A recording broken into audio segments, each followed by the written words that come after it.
আমি একটা ঘটনা তো আমার একবারে সারা দুনিয়ায় ফসর হয়ে গেছে। যেখানে যাই, হুজুর আপনার ওই দোয়াটা মুখস্থ করছি, কি কয় যে সূরা আনআমের 17 নম্বর আয়াত। এটা সারা দুনিয়ায় কেমন যেন মানে এটাই বেশি প্রচার হয়ে গেছে। যে আমার একজন খুব পরিচিত লোক, আপন লোক, ওনার মারাত্মক ক্যান্সার, ইন্ডিয়া থেকে ঘুরে আসছেন, বলতেছে যে কোনো চিকিৎসা নেই। আমি পরে ফোন দিলাম ওনাকে, বললাম যে কি অবস্থা, কাজে আলহামদুলিল্লাহ ভালো আছে। কিন্তু অবাক হয়ে গেছে, এরকম যাকে ডাক্তার ফেরত দিয়েছে উনি এখন ভালো আছে। ক্যান্সার তাও পাকস্থলীতে ক্যান্সার, মারাত্মক জায়গাতে।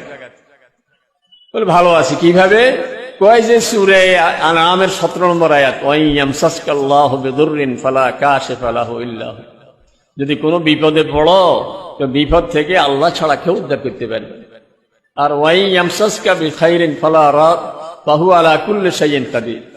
ওয়াই ইয়ামসাসকাল্লাহু বিদুররিন ফালা কাশিফা লাহু ইল্লা হু ওয়াই ইয়ামসাসকা বিখাইরিন ফাহুয়া আলা কুল্লি শাইইন কাদির। যদি আল্লাহ বিপদ দেয়, কেউ বিপদ চলাইতে পারবে না। আর আল্লাহ যদি কাউকে সুখে রাখতে চায় তো আল্লাহ তাআলার কুদরতের মোকাবেলায় কেউ কিছু করতে পারবে না। জন্য বিপদ, কঠিন বিপদ থেকে বাঁচার সবচেয়ে বড় উপায় হইল আল্লাহ তাআলার কাছে ধর্ণা দেওয়া।